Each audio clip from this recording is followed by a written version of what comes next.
Hi everyone, thanks for watching our special live event. We appreciate City Club Raleigh and everyone who attended.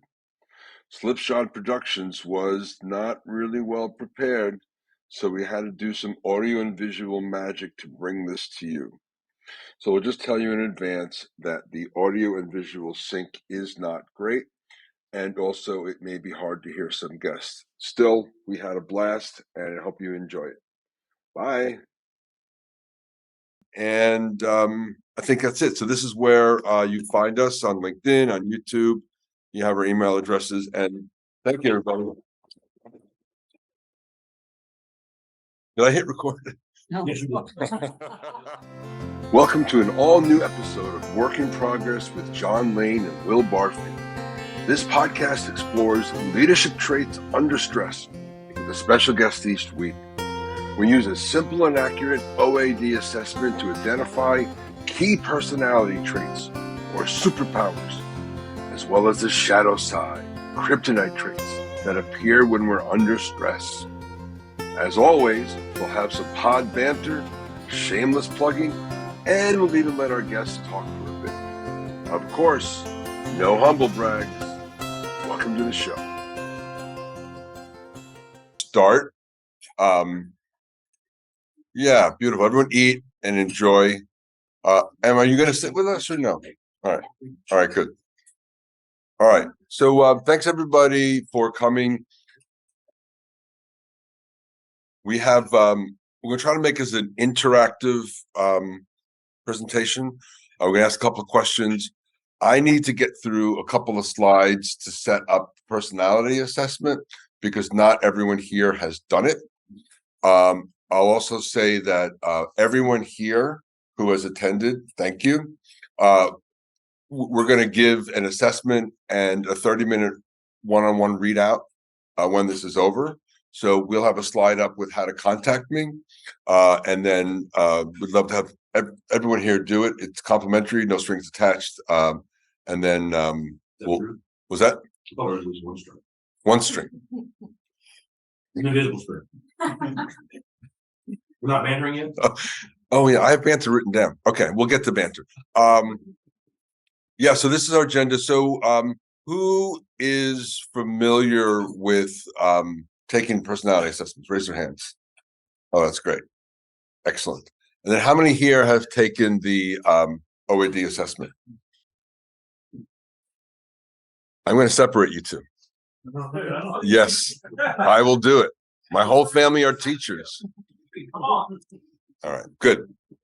I have this next point. It says more volunteers. I don't know if I'll be able to pull that off, but if there's anybody here who is having so much fun watching everybody else and they want to do an assessment real quick and I can create their strengths and weaknesses, seems a bridge too far, but we'll do that.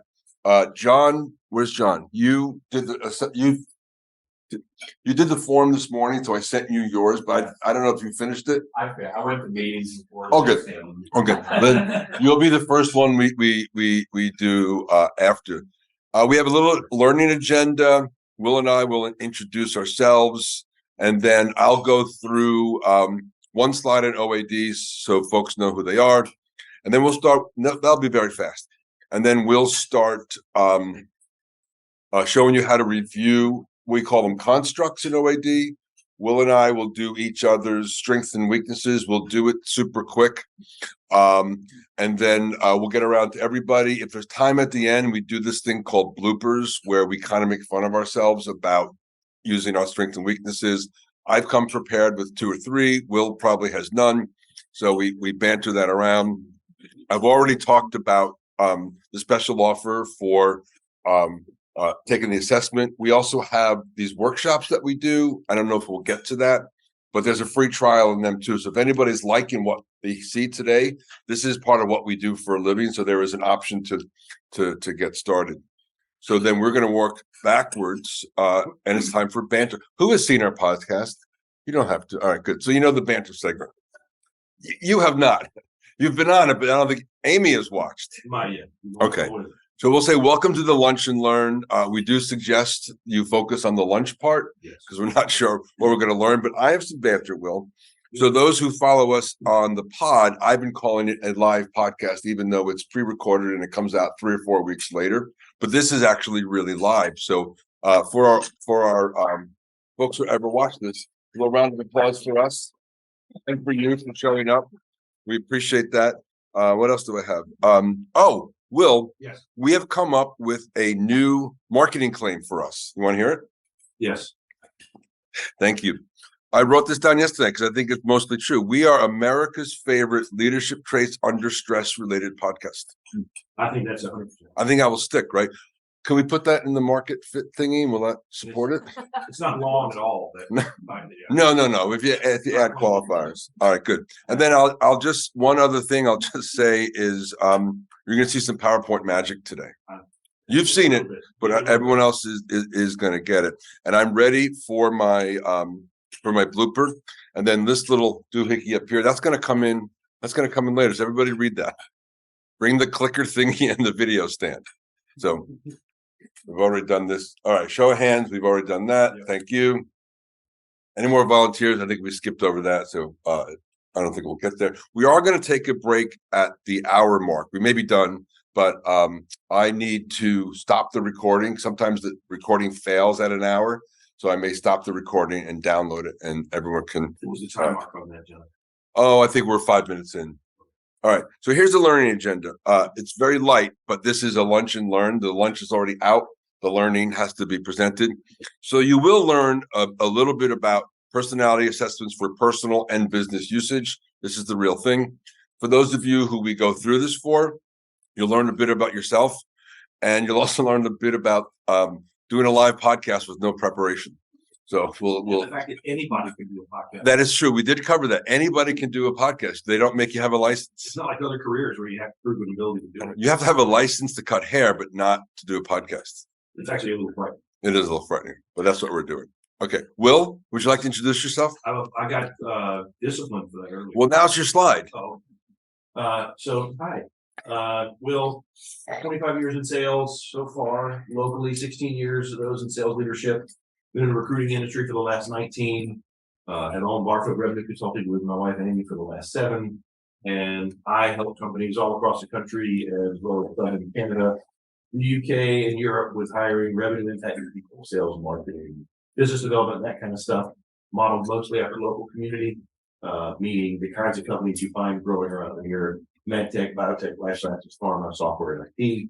Got to know John 3 years ago and was thinking about the potential of folding in an assessment tool to what I do for a living, because I'm talking to hiring managers and HR people all the time about right person, right seat, reducing attrition. And so John had the connection to OAD, introduced me to the tool, and I took it. Did not read my results, gave them straight to my wife, who said it was the most accurate thing that she'd ever seen. No, she actually screamed witchcraft. Yeah. Let's be honest. And then just he and John and I spent kind of a couple of years vetting the tool, getting to know the OAD team, and then decided to become distributors. Late last year, got some training early this year, and off we go. And the podcast thing is really, John's baby. He came up with this and does a brilliant job producing it. I am just simply arm candy. Yeah, fair. Thank you. Okay. And then me, I'm John. I'm a member here. This is why I get to do the lunch and learn. It's nice to see some people like Ron. We never met. Like the week I got here. Yes. We came out to Durham. What was the name of that restaurant that went away? Oh, think about it. Let me know. I love that place. I thought that was grery. And then the pandemic. It's still there. It just moved. Oh, okay. Well, that's good to know. Yeah. Ruined my story, but good to know. So I'm a leadership consultant, and like a podcaster, you don't have to have a license for that. You just have to make a logo. So I've done that. I kid. I take it very seriously. But what I try to do is use the OAD assessment to help leaders and their teams to identify and optimize their personality traits so that they can improve communication, reduce conflict, and accelerate success. I've been working on that. It's not bad. Sounds great. Thank you. Anyway, so today we're all about all of you guys. Will, Yeah. What are we? a work in a progress. work in progress. That was clearly smooth. So we thank everybody for coming in here, and let's get going on the show. Okay, so in OAD land, we'll show this in more detail in a second. There's 13 overall traits, and the system produces strengths and weaknesses. And Will and I were talking, we said, we can't just say strengths and weaknesses. So we put our minds together, and the first thing we came up with was superpowers and kryptonite, and then we stuck on that.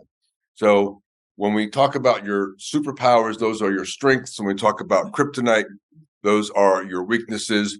When we show these to you, these will be generic, meaning everyone who has the same pattern as, say, me will get the same results. So what we do is we personalize it. We talk a little bit about our which ones really resonate the most with us. So we're going to we interview each other quickly because we've done this before. And then when we get to the few of you who have taken this, we're going to run you through yours, and we're going to ask you to reflect as much or as little as you want on the superpowers and the kryptonite. And we will show you the way to get there. So one slide on OAD. I like to say I do this slide simply because we don't want people to think this is Will and I in our basement coming up with stuff. This is actually a legit company with a lot of science behind it. It's built to the standards of all of these fine institutions, which means you can trust the data. We are Boros Institute certified. And if anybody, I'm going for the joke, right? If anybody ever has insomnia, text me. I'll send the certification letter to you. You'll be asleep by two pages. It's long and dull, but it's sciencey, and that means it's good. And then one of the things we do like about is it's self-made. Who's taken the assessment? We do already 6 or 7 of you. You remember, you just do you just pick a couple of adjectives and then you're done. Forced response is when the system says word A and B, you have to pick one. And some people say, I don't want to pick either. And some people say, I want to pick both. You don't get that choice. And so what ours allows you to do is pick your own, so social desirability doesn't come in. When people don't know what choice to make, they start thinking, well, what do they want me, whoever the they is, who's ever given the assessment? And that begins to spoil the whole thing, because OAD is not a test. It's an assessment. It's a survey. It's you telling the system what you think about you. And then we just spit it back in a format, and it's been processed by science, and then you get to read it. And so social desirability really ruins an assessment. So we chose OAD. Okay. Now, when everybody sees an iceberg, you know something's coming underneath it. Sarah's seen all my jokes, but so is Carol. Poor Carol used to hear it so often. But deep, meaningful, and actionable powers often lie beneath the surface. They're hard to get out. So finding your superpowers is just the first step. You have to understand what, for most of us, we already know. Right? That's why I said earlier, when you're picking your adjectives, you're writing about yourself. You just know it's very hard to have a structure to sort of tell a system about yourself and have it come back with something meaningful. So it's hard to put your finger on it. So working with a powerful system like this allows you to surface those things in a business or a board. If everybody knows how each other communicates and consumes information, you can do what I said earlier: communicate better, reduce conflict, and accelerate success. So we're going to start doing that today. So now we're going to talk about how you master the superpower. So OAD is a sophisticated and complex instrument. Hands up, who wants to learn a complicated and sophisticated instrument? Very few people, right? So what we've done is we've created what's called the OAD Leadership Style Matrix. And that allows us to break down the outputs into a kind of a standard business 2x2. So in OAD, if you can see the mouse here, there's the first 2 cuts are really important: generalist or specialist. We like to say a generalist and a specialist role is a recipe for failure, and vice versa. So that's a really important cut.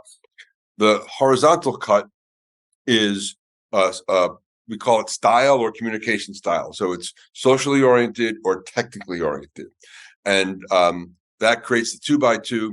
So I am a socially oriented generalist in the builder quadrant negotiator, right? We have a bunch of them. That seems the one that comes up often. Will is a technically oriented generalist in the architect quadrant as a developer. Now, it's not like Will is so technical he can't do PowerPoint. He can't, but it's not like he intrinsically can't. And it's not like I can't rock a spreadsheet. I can, but I'm much more, in my own space when I'm doing stuff like this, is talking. So we're going to show where everybody has plotted out on this, and then we'll get into the details. Okay, so OAD has 7 constructs. We call them relative traits. And relative traits means each construct will have a numeric score, but the numeric score is not as important as each point is relative to each other. And those relative points is how you get onto the 2x2. So we'll show you that. The next is 3 other, we call these trait modifiers. And trait modifiers, we think is one of the benefits of OAD because it modifies these four constructs, which is kind of you telling us who you are. So versatility level is really important. That is a measure of behavioral adaptability. How much can a person act outside of their traits and for how long? Somebody with a high score can do it easier and longer. Somebody with a low score can do it not as easily and not as long. Emotional control is a decision-making measure. We like to think of it as heart versus head. So somebody with a low score makes their decisions using a lot of empathy and feeling. Somebody with a high score is more logic-minded. It does not mean they are not empathetic people. It just means when they make their decisions, it's more logical. And creativity is a measure of how a person comes up with a business solution. Somebody with a lower score is going to look at the manual, watch the training video. Somebody with a higher score is going to be somebody who says, hey, I'll look at the conventional way, but if it's not working for me, I'm going to come up with my own solution. So I like to kid around and say, we all want our airline mechanics to be high patience, high detail orientation, and low creativity. We don't want them making stuff up as they go along. Okay. So now this is how we read this, and we're trying to move quick. So this is what's coming is an age-related gag, and so not everybody gets it. Carol's not sure I should do this, but I'll just put this up. Who here knows who this person is? Julie McCoy from the Love Boat. Everybody remember her? No one? Okay. Julie, she was right. Julie's job is the social director on the Love Boat. Her job is to make sure everybody has a great trip. So if she took the OAD assessment, what might her look like? So this box thing that you see is how everyone's scores, everyone's results constructs come out. So I'll walk you through this so you can kind of see the real life thing. So what we know about Julie, let's do it this way. She is in the quadrant facilitator, and she's a coordinator. So if you remember the 2x2, she is in the bottom green. She is a socially oriented specialist. What do we know about her? Well, she's very extroverted. She's open, she's social, she's optimistic, she's warm. You meet her, everyone feels like they're glad to be around her. Then we also notice, though, she's carrying a clipboard, and that's her detail orientation. She knows everything about the ship. She knows the schedule. She knows where everyone's workers are supposed to be. She knows everyone's cabin. So she's very detail oriented. But if you look her in the eye, she might get a little shy because that's her assertiveness is on the lower end. And then P for patience is one of my favorite things to look at because not only is it a measure of how much urgency or patience a person has, it is a measure of how much or how comfortable they are with change. And in our crazy business world, change is one of the only constants. So one of the things we talk about in our consulting is when your company is going through a change mechanism, you got to find the folks who have that higher P, meaning that they are not comfortable with change, and you have to figure out how to communicate with them because what you may see as resistance to change is them just structurally not being able to grasp it. So helping them move along will actually break through the resistance. So that's Julie. And then I'll just say real quick, we won't really touch a lot of this, but her VL is a 31. Average is 30. So she has an average ability to act outside of her character. And I'll show you what that looks like. Her EC, heart versus head, is a 5. That's the average. So she's a mix of heart and head when making decisions. And her CR is a 7. That means that she'll look at conventional thinking to solve a problem, but she's not going to spend all day there. So she'll come up with her own if she has to. Okay, so this is how the 2x2 works. So remember I mentioned that these were relative. So the relative pairs are A versus D. If the A is greater than the D, they're a generalist. If the D is greater than the A, they're a specialist. Then we look at E and D. If E is greater than D, they're socially oriented. And if D is greater than E, they're technically oriented. So my A and E are greater than my D, I'm up here. Will's A is greater than his D, but his D is greater than his E. Say that 3 times fast. So he is an architect. And then Julie, her D is greater than her A. She's a specialist, but her E is greater than her D. So she is social. So that's how you get on to the grid. And then P and A don't show up in the 2x2, but they are paired together. So if P is to the left of A, that's somebody who is very urgent and comfortable with change, and vice versa. Okay, this is really the last slide before we get into it. So I mentioned that Julie can change her behavior. So everyone who took this assessment knows you take it the first time, you think about yourself, and you take it the second time, you think about your job. And so when we look at this, we look at the VLs to see are they aligned. Julie's are, but then we look and we notice her patterns are sort of the same, but her A is moved from subordinate to dominant. So Julie realizes to do her job, she has to be a little bit more assertive. So she can do that. She can't do it forever, but she shows that she can do that. Okay, so this is why this is important. So I already did this earlier. We improve communication, reduce conflict, accelerate success. Then I'll get through this. So some folks can feel that generalists are careless and freewheeling. And some folks can feel that specialists are rigid or controlling or too in the weeds. Some folks think that social people are time wasters because they're always gabbing and talking. And others feel that people on the left, on the technical side, like our friend Will, are sort of brusque and abrupt and intimidating, right? You put that all together in a group setting. If folks don't understand each other, you kind of have this Tower of Babel. So we like to say that conflict begins at context before content even begins. So if I'm a seller, I'm a persuader, I have ideas I want to share. People on Will's side are like, I hate being sold, and I'm not so sure I like ideas. So, so if I'm coming at, and they hate being sold, so if I come coming at him with all this stuff, he's just going to sit like this. And we're not, and the conflict is going to come up, not because he doesn't necessarily agree with my idea. He just doesn't like that I keep badgering him and selling him. And so if we can help everybody in a group understand how they communicate and like to consume information, we can accomplish the 3 goals that are setting up there. So that's the setup. I appreciate everybody going through this. Will's going to talk more in the next section. Will, how are we doing on the is the slides moving forward on the podcast? Great. Okay. There's a slight delay on you, but I'm not that important. Okay. So Will, why don't you break me down?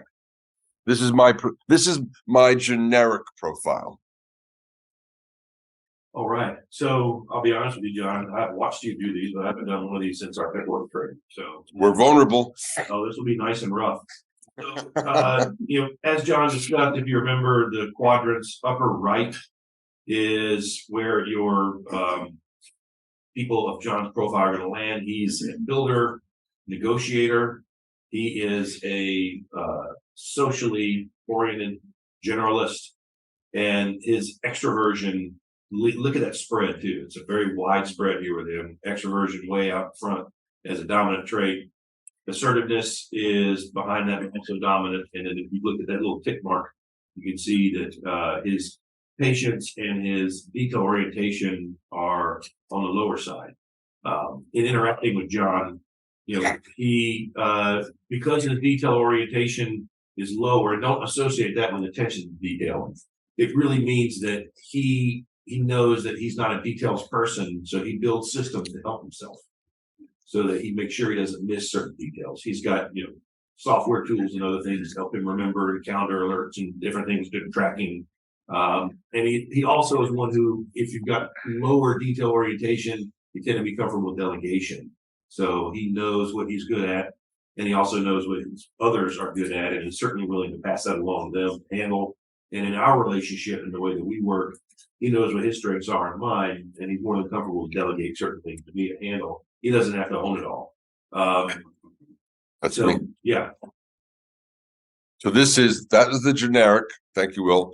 You can see that mine is almost exactly like that, except my E and my D are stacked, but they're still well above. Sorry, my A and my E are stacked above the D. And so I'm an upper right builder. We'll get into this a little bit. So my superpowers. So there's a few of you here who are also builder negotiators. Yours are going to be exactly like mine when I click these through, so we can buzz through them. But for me, the superpower that I think is best for me is somewhere between outgoing and persuasive. I am a master delegator, but I'm not sure that's exactly a superpower. But then my kryptonite is absolutely too impatient. Like when I get to talk for the first 20 minutes. When Will had one slide, I was like, speed it up, speed it up. So when we get to this, and we won't harp on all these because we'll never get through all of them, but each one of us has a slide that says, when working with others, what we should be like. So for me, I need to be more patient. I need to pay more attention to analytical information, pay closer attention, and avoid trying to please everyone. I am a people pleaser, or at least I try to be. When someone, and this is where the group dynamics comes in, if you know I'm a negotiator, communicate with the big picture, be enthusiastic, sell me, make certain there's someone else to do follow-up work, provide competition. I am the easiest person in the world to gamify. And so that helps me move through stuff, and then recognize me for my persuasive abilities. So I won't do all of these, but this is what I did on the first podcast we did, is that I like to point out, I spin a lot of plates at once, and I can do that. But my biggest kryptonite is when you spin a lot of plates, you drop at least a few. And so I'm kind of a batting average type of guy. Like if I'm up anywhere at 500 or above, I'm okay. But there's kind of a mess, right? And so I have to recognize that that's where I land. So anyway, we won't do all of these, but for folks we get to, we're going to ask you to think about your superpowers and kryptonite, and then just reflect for the group, because it's good therapy and it's cheap. All right. So this is Will. So Will, remember, is in the upper left. He is an architect and a developer. And what you see with Will is his assertiveness. That's what makes him good in sales. I got a kind of a nasty gram when we tried to invite somebody to the pod, and she kind of tore me a new one. And I showed it to Will, and his response was, ouch. And I said, how do you deal with that? He's like, I've been told to F myself like every day for 15 years. I'm like, so that's his assertiveness coming through. Will has extremely low patience. He has even less patience than I do. He is comfortable with change. I mean, Will told me the story when we first met, that when the pandemic hit, they lost 95% of their business in 2 working days. So a guy like Will is not going to just sit around and feel sorry for himself. He got into high gear and was ready when the hiring started. And then his detail orientation is his second most dominant trait. But that means he is not so much attention to detail, as you mentioned earlier, but he is super structured. He and his wife have these systems for running his calendar because he's got so many things going on. He also has built systems around himself. So this is Will. You can see it's almost exactly like the prototype. And then Will, now you talk about you. Yeah, it's interesting with that too, right? For those who know me, you would have assumed maybe extroversion would be the dominant trait, and yet I can adapt that to the setting. But it's really the assertiveness that drives it for me. Superpowers, I would agree, driving number one. That's been what helped me with the sales career. Kryptonite, Aloof. flip that around. Impatient driving, I can be perceived as aloof. And I'll sometimes too inward looking. So yeah, I would agree with that. When I'm working with others, I need to be more patient. be more open and friendly, more responsive and tuned in. And I'm pretty good with the temper, except with my children. Those of us that here understand that, that have kids. When you're working with me, get to the point quickly, please. Come to me with the facts and make sure that you understand your point. I enjoy, an environment of authority and independence. And, my plan for those of you who know me for a while was never to start a business. I thought I'd work for somebody else and maybe inherit theirs, but an opportunity to start my own company presented itself, and assertiveness led, and here I am, and I'm certainly enjoying being my own boss. Well, my wife's my boss. Yeah. Leadership, superpower moments. These are notes that I took. So I agreed on the self-confidence, driving, detailed delegation, kryptonite, can be rigid, yes, aloof, yes.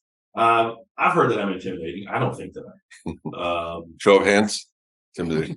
look at that. They weren't ready. They're too intimidated to raise their hand. That's exactly right. We'll move the goalposts. That's what we do around here. I'm ready. We can move on. Yeah, good. All right. Guys, that's all of us. The reason we wanted to do each other's is to show the structure. There's 2, 6, 7, 8 of you folks. This is where the PowerPoint magic comes in. I plan to start it with Bianchi, and then anyone around who wants to go. I think we'll have time for everyone. So if you kind of raise your hand, yeah, let's do Bianchi first. So this is our friend John. You see that assertiveness and extroversion are, well, this is the generic. So this is the Pathfinder. What's notable about the Pathfinder is the high A and E, but the absolute just crushing sense of urgency, comfortable with change, venturesome, open, things like that. But then he has this thing we like to call a hook back D, which means, like, unlike mine keeps going down. John's comes back, which is the difference between a Pathfinder and a negotiator. And we like to say that if something's important to him, he is on it. If it's not that important to him, he has delegated it. So that's his general one. And then this is John. You can see it is almost prototype. Assertiveness and extroversion are high. So we'll do our Julie McCoy breakout. His A is greater than his D. He's a generalist, venturesome, open, comfortable with risk. His E is greater than his D. He's social. I mean, you spend 5 minutes. Like, my first 3 months coming here, Liz would walk around. Do you know John? I'm like, everyone knows John, right? So you just get that.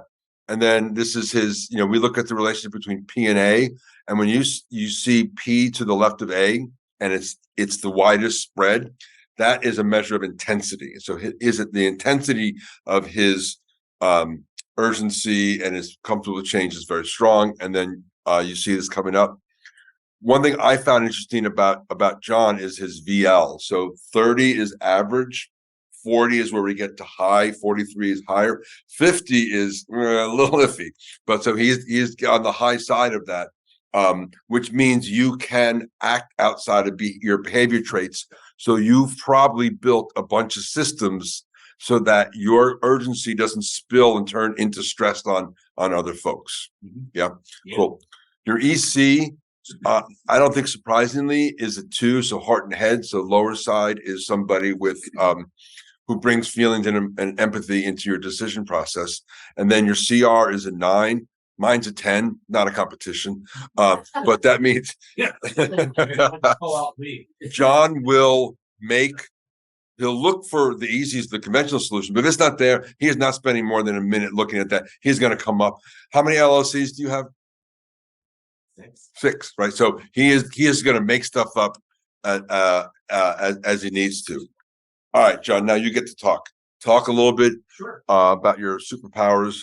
Yeah, well, first of all, John, I really appreciated it. And I think, having done something similar to this in the past, it was fascinating to me to see that the traits, almost 5 years after taking 2 of these types of tests, did not change, which means that in my philosophy, intrinsically, you're built the way you are, and these are all benefits, not negatives to take away from how you actually see yourself. One thing I would mention too, before I went to superpowers and kryptonite, is sometimes reframing the language around these different aspects can be critical for people to understand the positivity Yes. of what you're presenting. Because oftentimes people see them as like, oh, well, if I have low patience, it's like you're an impatient person. Not necessarily. It can channel itself in the urgency to find a new solution. You can do that for yourself on behalf of your team, like I did with one of our developers last night.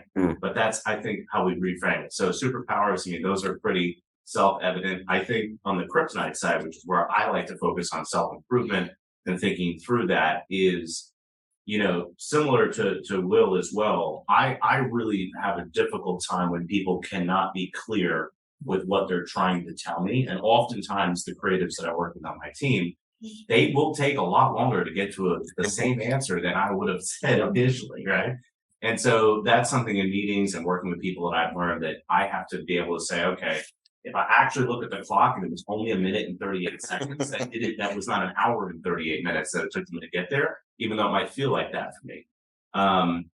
Sometimes on the sufficiently analytical, I can say also in terms of what I tend to produce, it is a little bit more high level, and I would know that I need to bring in experts. Like Justin and I talk about financials all the time for some of the different startups that I'm working on. And you made some really great points over the weekend. Do X, Y, Z in this manner to get this result. Because I'm thinking about it more of like, okay, I see all the parts of it. That's where I know I have to collaborate with other individuals that are going to be able to fill in those gaps on very, very highly detailed specifics. So yeah, I mean, I'm happy to answer the questions on it, but it's pretty. That's beautiful. Think about these. So when you're working with, I think you covered a bunch of this, but I think you've done my slides, John. You're making yourself be more patient. You're making yourself pay attention to detail. You're monitoring your ego, defer to others that have more experience. I mean, you just said you do that. So I think that's awesome. How about when working with a Pathfinder, what do you want folks to do? Yeah, it's I think it goes back to that big picture versus specific. Like when I was speaking with a developer last night, and I said, Jay, like I understand what you're talking about in this very specific area. Will the development operations pieces you're putting in place get us to the end goal? And if we can make a decision on that, then I know what parts to fill in. Do I need to bring another UX designer in? Who do we need to pull into this initial process? And when I can get him to describe what we're doing, then it's a lot better. And I think the certain someone's there for follow-up work. Now, for myself personally, I've worked on this. That's probably the number one thing I've worked on. Yeah. And there's a lot of tools out there to help you with that. But when I scaled my agency to another level, I had to bring in an additional individual who was going to start handling that. It's just we actually just brought another individual in to do some follow up for both of us. So knowing that there's a scaled down level of almost like nets, so things don't get lost, and then it's like, oh, did we send that email? What's the next step? Because that's just not something that I can keep in my head when I'm trying to move to something else. Exactly. Awesome. I kind of think you already did this, but I appreciate that. Really, you've internalized this stuff really well. And, like one of the things I said earlier is we all know this about ourselves, but it's hard, like, unless you've been through a lot of therapy or you read a lot of books and do stuff to like, everyone laughed, to have it come back. So we hope this is super helpful as part of this. Now, here is the PowerPoint magic. Everyone ready? Who would like to go next?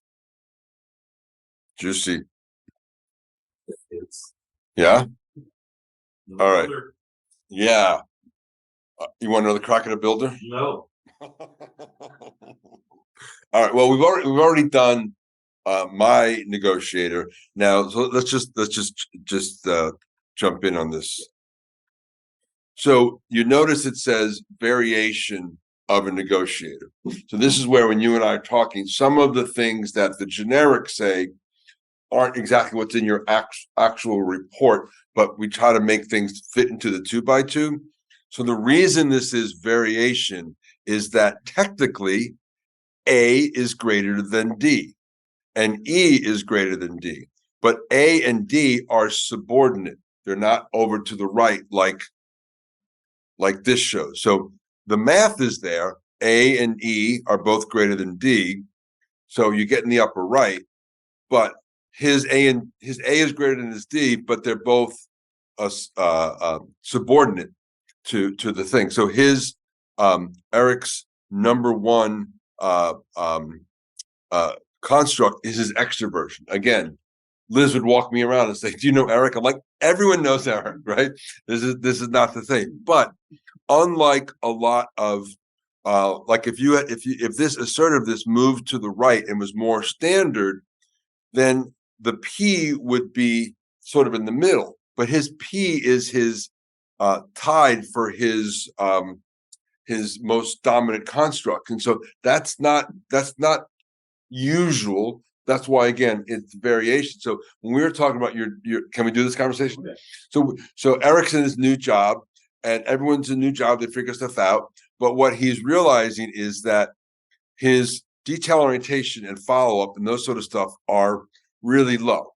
Again, that's not good or bad. It's just what it is.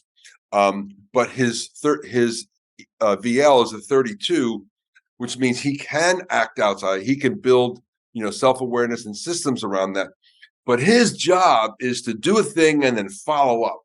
So this is like you can't mess things up, right? If you drop an opportunity and AE doesn't get a call and doesn't get a sale, then like, what are you getting paid for? That's a tough place to be. And so he's also very patient. And so you usually have that sort of this urgency maps with the lower D. So we were talking about, tell what did your boss come to you and say?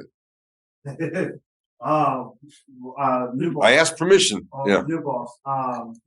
So I believe we were talking about that guy. He came up to me and I wasn't making any sense. And he says, "What's going on?" I'm like, "I can't do this.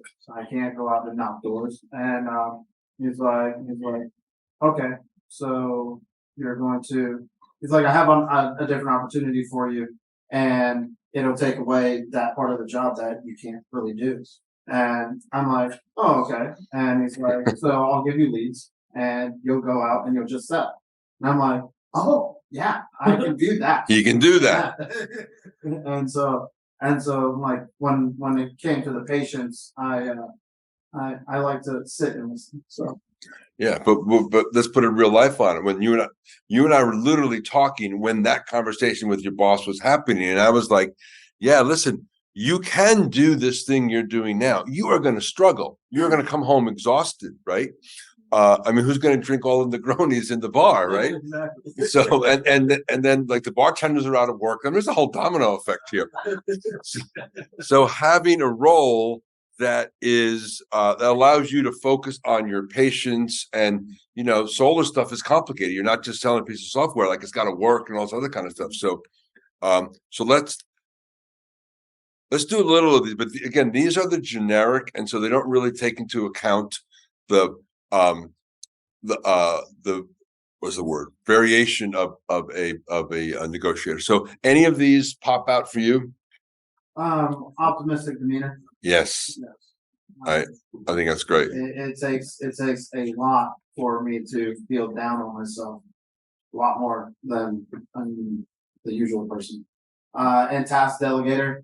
If it's not important to me, like you were saying about John, yeah, I'm not gonna do it. I'm like, "Here, Eric, take that. Here, Justin, Yeah. take that. Here." I'm like, "Thank you.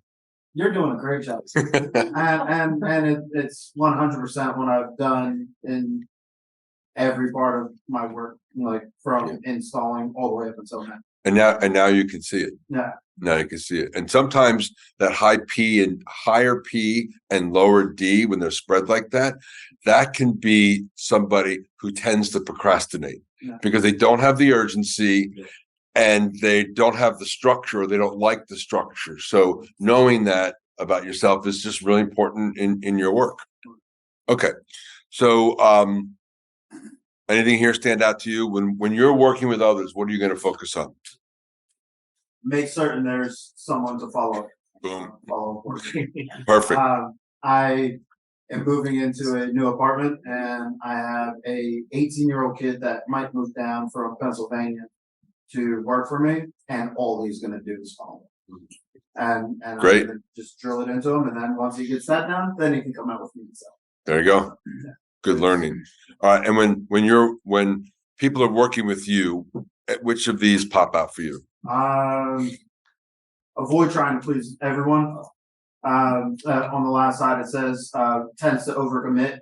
And yeah, I do that all the time. And then when I don't follow through, I beat myself up. And rather than. And you're a power lifter, so that can hurt. Yeah, yeah.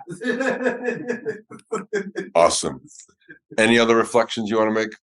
No, it was really cool to see it, especially with everything that was going on at the time. And Yeah, it was an opportune time. Yeah. Yeah. Had you not blown off our first meeting, Yeah. then it wouldn't have happened, right? So yeah. So I'm glad that happened. I mean, what if that been on?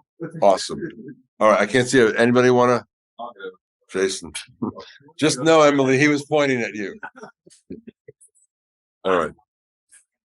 Like upper left quadrant there. Yeah. All right. So Justin, let me Will and I will talk about this. I got to bring my pal Will in because he also is an upper left. But then you also did you do PI or CI? You did culture. Okay. So as we go through this, without taking more than your allotted time, I wouldn't mind hearing because I sent you the report last night. We haven't had a chance to have a readout. So Will, independent journalist, what do you got? We're going to talk about his generics. Yeah, just set up who the independent generalist is. So, independent journalist is casual risk taker, not showing a lot of detail and follow through. Independent, self-assured, exceptional independent thinker. You see that A here, assertiveness, dominant trait, as with me. Extroversion. E is subordinate, and then we've got the higher P for patience, and then the detail orientation is trailing. Stubbornly persistent, pursuing their own agenda, interests, and goals. Be their own drum. Operates with their own time-taking priorities. Well, it's like you're reading this. This is amazing. I've been practicing strong technical and analytical orientation. I didn't know until we got this podcast that I'd be doing this today. I know. Yeah, I know. That's how we work. I sent you the deck last night. Let's be clear. You did send it. Yeah. And I did receive it. So it was sent and received. Look at that. Here we roll on. So up in the quadrant of architect with me, upper left, which is great, Justin. High A, low E, high P, low D. And that's a very interesting spread there.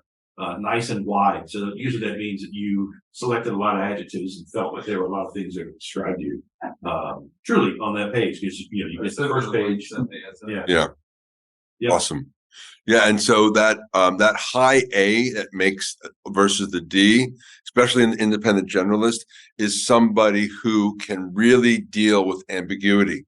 Here's a young man that just got his Edward Jones franchise, right? There's not a lot is handed to you when you do that. Well, the building and the brand and all the money and stuff. But besides that, you got to figure it out on your own, right? So, but somebody who doesn't have that spread is not likely to do that. I'll point out your VL is a 25, so it's a click under average. So you can operate outside of your behavioral traits, not as long or as easy as others. Your EC, you are and sort of an emotive guy, and you use that in your decision making. And then your CR is a 9. So you will not wait around for conventional thinking to come up with a solution. You'll come up with your own. So let's talk about your superpowers and your kryptonite. Which of these resonates with you? I think the ones with the big thing for me. Generalists are conceptual, yeah. One of the reasons why Tom and I are really well together, John beyond together, in terms of he's a big picture guy, I'm a big picture guy. We can talk in those terms very quickly and easily. Patience, obviously, in my role is financial advisor. Patience is a virtue. You cannot control the markets. Yeah. But at the same time, the kryptonite on the attentive detail follow up. This is why I love having an admin. It's a beautiful thing. Yeah. So, where I'm going to drop the ball on a regular basis, I have somebody that can help me with that. And then, stubbornly persistent, You need it. I pulled up, so. What? All right. So when you're working with others, which of these might you keep more in mind, especially with clients, right? You got to be. Yeah, so I mean, for me, working with others, I'm really, when I sit down with a client, it's all about being responsive to them. So a lot of the mimicking that you'll see, you know, all the sales training, you know, your body language, what they're doing, you're doing. You really have to kind of feel them out and really understand, you know, where they're coming from, where they might have hesitation, that kind of thing. So that's a really big one for me. The whole communicate the big picture thing, you know, similar to Bianchi, it's the same thing. Like, I don't need to hear the 40-second, minute and a half, minute story. Just get me to the end. Which is very helpful. The communicate in a factual, straightforward manner without selling. That's a huge thing for me. Yeah. You know, especially in my role, I tell all my clients, look, I'm here to educate you about your opportunities and put them in front of you. It's up to you which one you choose. So I'm not going to be that guy that hard sells folks. No, that would go against. That would absolutely go against your grain. Yeah, and I think someone in your quadrant, in terms of how they communicate, it's kind of crisp. Right? You may have people say, "Oh, could you elaborate?" on occasion, and also you consume. Like, I think you'd rather read the report before the meeting and then talk about it than have the report presented to you in real time and have to give commentary. Right? Yeah, pretty much. Yeah. Okay. Any other reflections? Yeah, I mean, the high analytics is absolutely. Yeah. I like numbers. If you do figure out how to control the market, let me know. Yes. Well, we could take Jerome Powell as a case study and how not to, perhaps. Nice. All right. Any other, who wants to go? I'm gonna try to get to everybody. So, Sarah, Olivia. Oh, okay. Yeah, let's do that. That's why I'm not. Yeah. We'll do M. So I will just say Emily and I haven't had a chance to go over hers yet because vacation in Canada. She went to Canada to get away from having this meeting. Okay. So the coordinator is the opposite of the independent generalist. Like, they literally every point is opposite. Again, not good. Was that Julie? Yes, yeah, it is Julie. So you're Julie McCoy, Yeah. right? So when you saw that, that's you, or the same thing. And so we see what you do here, right? So let's do the breakdown. So your A and your D relationship, your D is greater than your, well, let's do that inside. Let's go to the real. So this is yours. It's to the left of the, well, let's talk. Okay. No, they got your reaction. So low is not bad. High is not good. It just is. What this means, 13, is that you are a very consistent person. You are the same person here, home, anywhere, the park, wherever you are. You're a very consistent person. You can act outside of your behavioral traits, but it's harder and you can't do it as long. Right. That just the way it is. I like to talk about, like, the sports analogy. If you threw a basketball at me and said dribble with your right hand, I'm adequate. If you said do it with your left hand, 2 bounces off my foot and out of bounds. Now, if you said practice, I'm going to come back in a week, my tongue would be hanging out of my mouth out of practice, and my left hand would get better, right? So I could do it, but it would be hard for me. That's all. And so let's break it down. So you're okay. You're a variation of a coordinator. That's because your A and your D are stacked. And so when A and D are stacked, D wins. So that puts you down in the specialist side. And then your E is greater than your D by 2. That puts you on the social side, socially oriented specialists. But then your VL we did, your EC, you're more logic minded when making decisions, and your CR is you'll blend more towards conventional solutions when you need them. But very much like Julie, it's the same read. She's very extroverted, open, social, outgoing. She has some structure to her. We've seen that. She helped me getting this thing going. Her maybe a little shy. And she has a lot of urgency, but is also comfortable with change. Cool. John, after we're done, we're gonna be a good time for your hour break. Yes, I think I got the backup. That's a great call. I got the backup recording going, and I realized it will take at least 10 minutes for the thing to render. So I'm going to roll the dice. But thank you. Thank you. Okay, so you haven't seen these. Any of these superpowers standing out for you?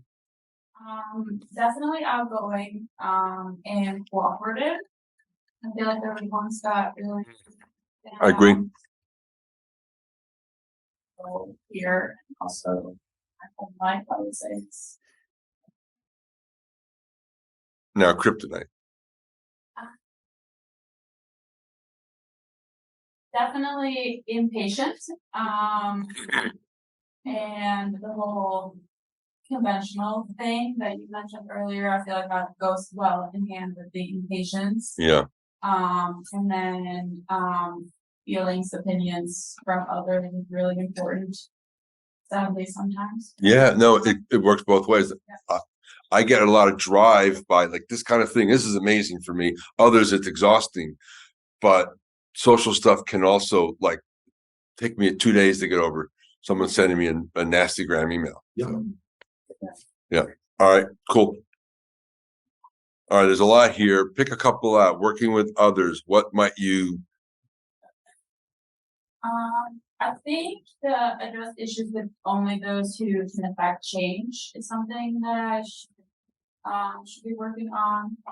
And then, be flexible. So for those who didn't know, I've been promoted within this job. So when people are doing tasks that I used to do, I don't like how they do them.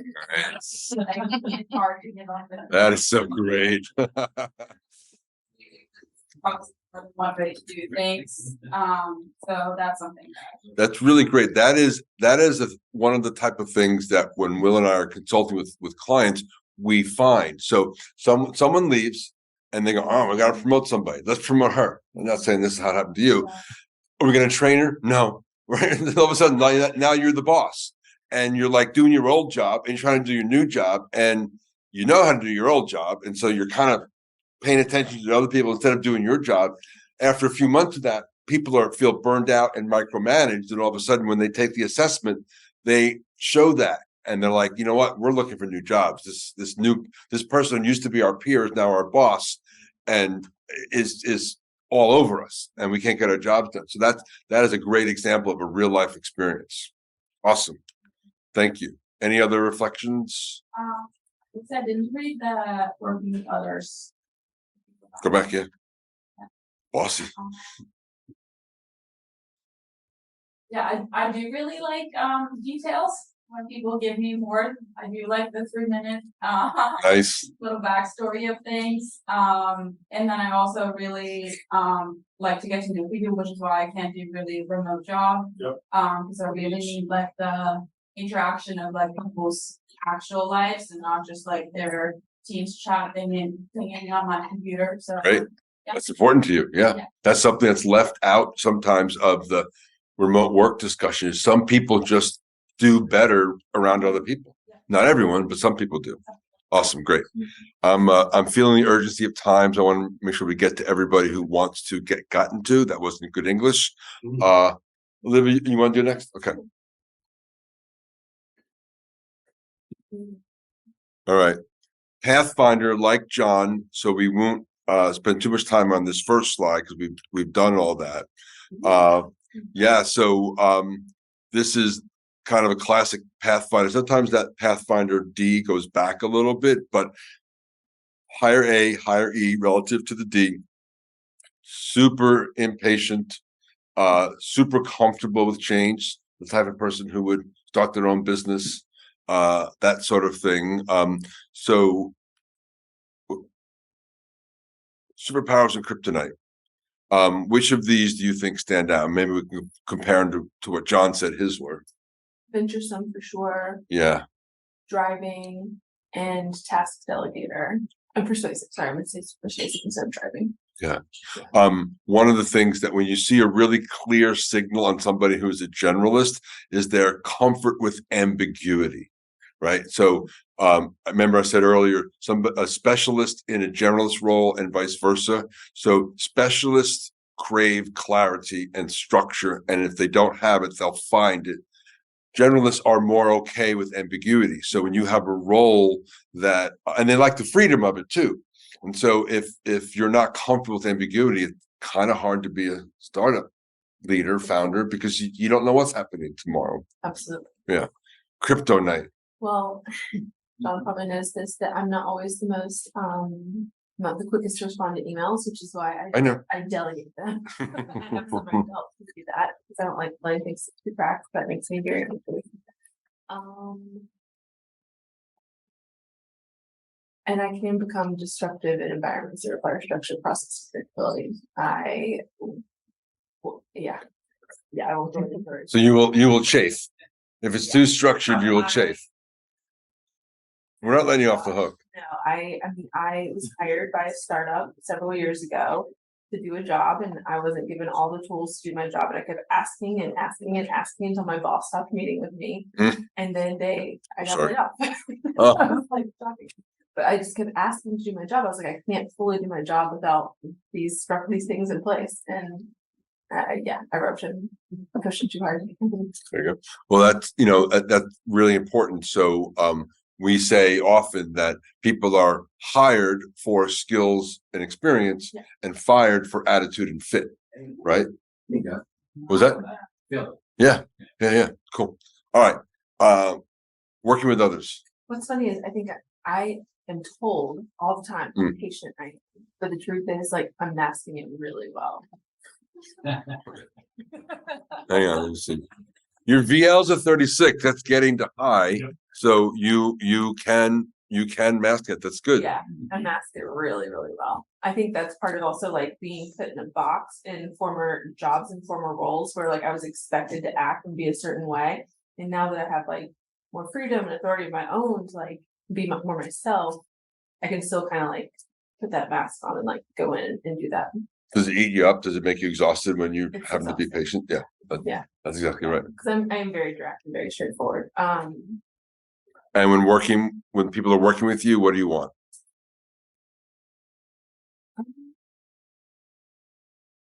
I really love when people are recognized for competence and abilities, not just myself, but other people that are around me. You like seeing that? Yeah.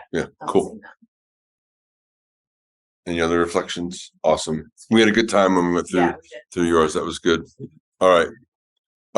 Libby, you've done yours twice. Do you want to be? Okay.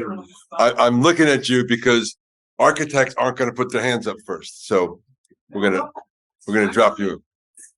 You've done it twice. I know. Probably warrants you at this point. And you're kind. So Will, why don't you talk to Olivia about each of you being friends and developers?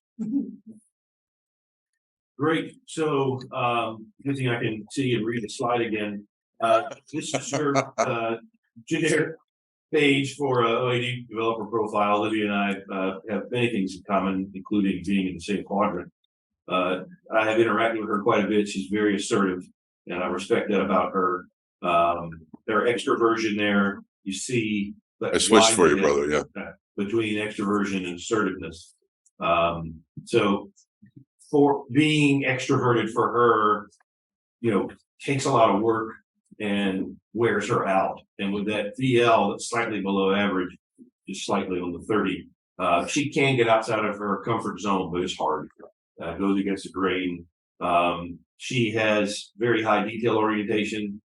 In working with her, with she being a client of mine, I can attest to that. Responds quickly, gets you what you need. And she's got lower on the patience. So she's looking for results, and it's difficult for her to work with others who don't deliver the work at the rate that she does. You told me once that you like to build the thing, whether it's a month or a year or two, and then you want to build another thing, which is funny. Architect, right? Architects build things. And I can feel that same thing, which is you get something like 0 to 1 is exhilarating. 1 to 2 is kind of cool. 2 and onward is like, let's go back to 0 on something. So which of these superpowers, I know the one I would pick for you, but I want you to go first.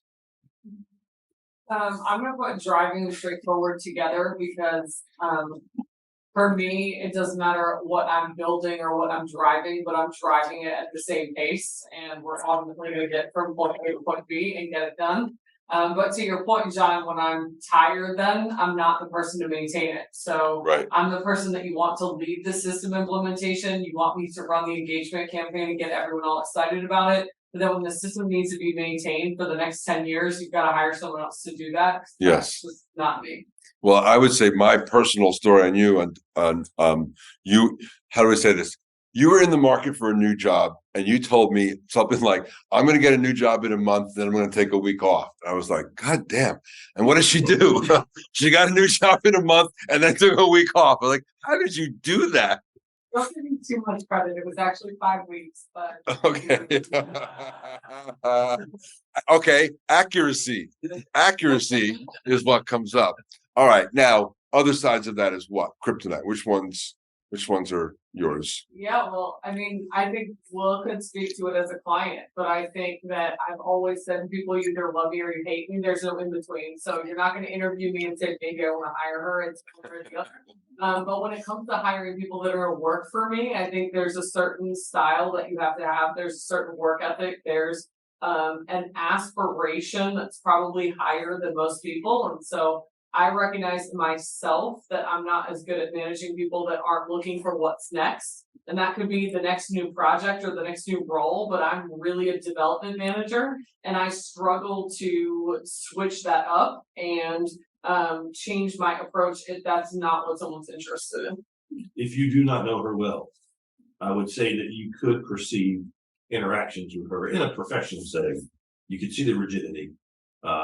She could be seen as insensitive and she can be intimidating. She and I have those characteristics in common. So if you don't understand her and know how to read her, you can misperceive that on the surface.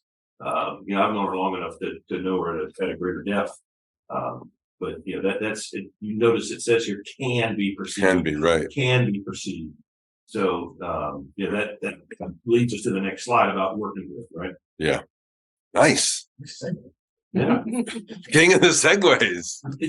All right. So Olivia, you've said some of this already. Like when you find someone who wants the next thing, you are gonna be all about them and help them get them.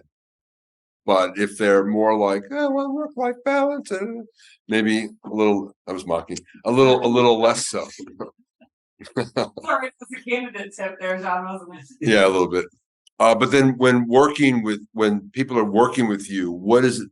I mean, I know from working with you, point one, get to the point quickly and come with facts, come armed with facts, as opposed to like, oh, I could do this thing. What do you think? It's like, no, I have my own work. I don't need to do yours. Yeah, I mean, when I see including brainstorming and planning activities, I want to hear the problem, I want to hear the possible solutions, but I want to be part of helping to get there. And so I think the brainstorming and the planning, regardless of what level I'm at, or whether you're the subject matter expert or I'm the subject matter expert, I still want to be engaged in that part of the process. Cool. Like it. Any other reflections? I mean, we've done this so many times. I know. And twice in this room. Action I always take is I've now started to tell people as they're just getting to know me, you will find out that I'm one of the most thoughtful people that you know once you get to know me, but you will never think that on day one. And I find myself explaining that and then going back and sort of like fact checking that assessment 3 months in or 6 months in, because I get more of that feedback in my personal life, but in your professional life, you have to ask, like, am I being supportive? Like, am I more helpful than you thought I would be? Do I have a bit more of an adaptable balance than you initially saw? So I think having a new team right now, I'm trying to assess that. Like, where are we 30 days in, or where are we 60 days in? And how am I adapting to the needs of others and sort of meeting them where they are too? So I would just say this for Will. We have a workshop for that. All right. And I think our last is Juan, sir. Yep. Now, like we literally met yesterday, so you have not had anything, but you come in as a pathfinder like me. So I think we've covered this. We haven't even gone through your results yet. So this will be kind of fun, I think, for me anyway. All right. Yeah, that's okay. I'm gonna do a high D thing. I told you it was exactly the same as mine. Yeah. Right. So yeah, literally is the same as mine. So high A, high E, middle P, and then lower detailed orientation. So talk a little bit about then what do you see in that in this generic thing, knowing we haven't had a chance to really get into the report reading for you. I mean, the attention to detail is kind of true. I think there's people that are much better at certain stuff. So I'm not a developer. I work primarily with developers, and so I mean, for myself, I know that's not my strength. I'm very much a person that can galvanize a lot of people. The more people, the more complicated, the better. So I think it's pretty accurate. I mean, in terms of this, in terms of my weaknesses, the kryptonite. I would say it's the attention to detail. That's really where my biggest weakness. I'm not too concerned with pleasing others. I usually don't care about that. We'll see. Yeah, no, I need to work on that actually. I need to work on more empathy on the business side of customers. I have a big bias. Go back to his. Yeah. So, I've interacted with Juan for better part of a month and a half that we got introduced locally through the startup community. I believe it was Tim over at Co-Founders. And what I would say about Juan, and I wanted to go back to this because of that VL being a 36 there in terms of his versatility. And John, if you'll go back to the traveling kryptonite slide. My interactions with Juan have been that he has had excellent follow-up and that he has been great with giving me detailed information. So for him and the way he's set up with that relative is important, that relatively low D, he's versatile enough to be able to adapt to the person that he's interacting with because he wanted to deliver detail to me and he wanted to deliver good follow-up to me. And I would say that I read into his communications to me quite a bit of concern about making sure that I was happy and satisfied. So can be too concern might not be the adjective I would select. However, I would say that in my interaction with you, I would have labeled you as great with detail, great with follow-up, because that's what I felt. And that you were actually very thoughtful about my perception of you and your organization, which is why I was so comfortable in introducing you to John and making that professional connection because of the way that you interact with me. And I think, John, that has to do with that versatility. I think so. And how he can adapt to the human being he's interacting with in that moment where, that interaction is important. Love it. I love the personal feeling. We'll schedule a thing. I want to be cognizant of the time, so I don't mean to skip through yours, but actually we're gonna go forward here.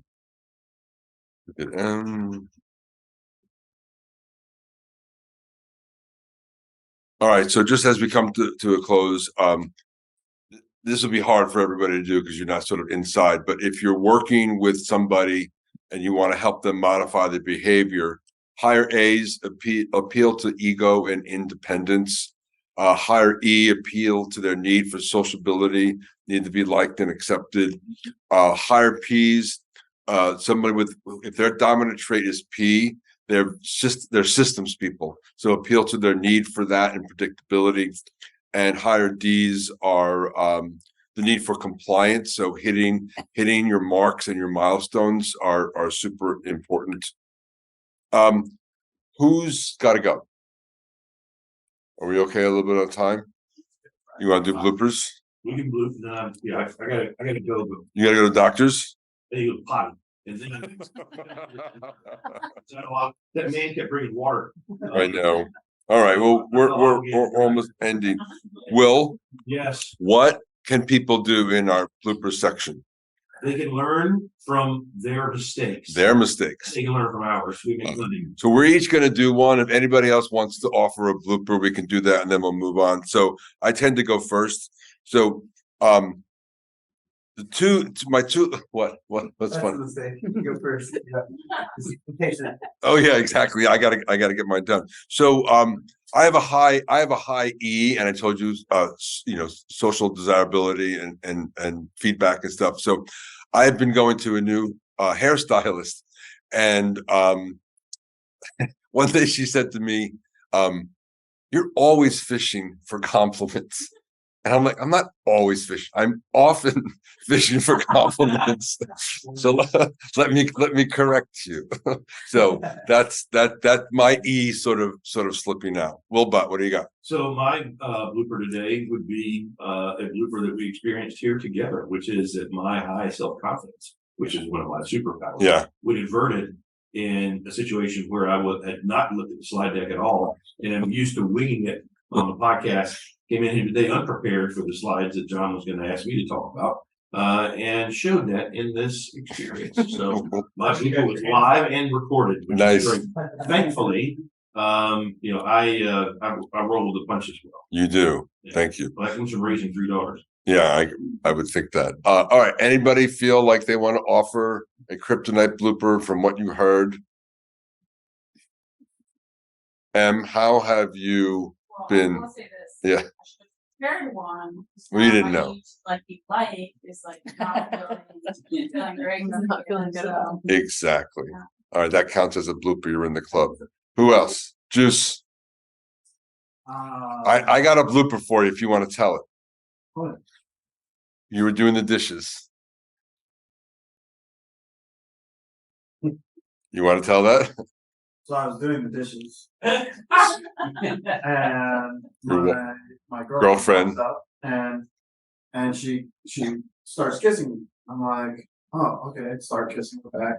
And then, literally like 30 seconds. And then I'm like, okay, back to the dishes. And I go and I grab dishes and I turn back around and she starts kissing me. And so I kiss her back. And then I'm like, baby, I am doing the dishes. and I just want to get this done. I want to get this done, they get that done. They're like, Yeah. But, And that- if I don't get this done now, I won't get, so That is your I will get that yeah. done. But yeah, it really, and then next day I did the survey and my meeting with John, and he's like, yeah, you like to focus on one task at a time. Yep. Oh, yeah, that's what I do. Exactly. You might have picked the wrong one, Yeah. but you are focused on. Get the dishes being done. I'm like, Yeah. I love it. Anyone else want a blooper? Talk about their personal life? All right. In case anybody's wondering, this is what Will and I do for a living. We have these things we call work in progress leadership workshop series. They're kind of business use cases. We know that folks don't wake up in the morning thinking, hey, can I get myself some psychometric analysis?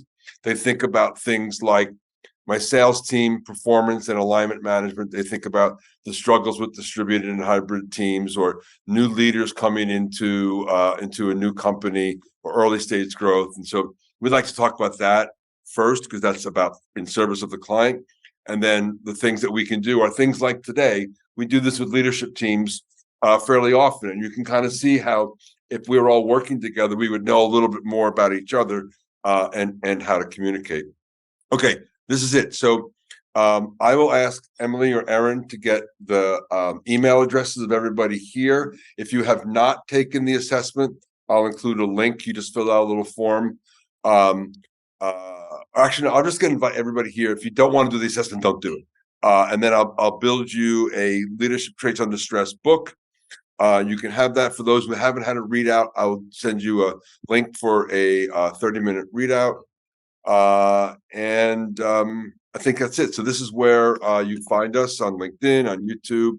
You have our email addresses, and thank you, everybody. Did I hit record? Yes, you will. Work in Progress is a podcast presentation of Slipshod Productions, available on LinkedIn and YouTube. Executive produced and starring John Lane and Will Barfield. Talent booking, production, and editing by John Lane. Thanks for watching. See you next week.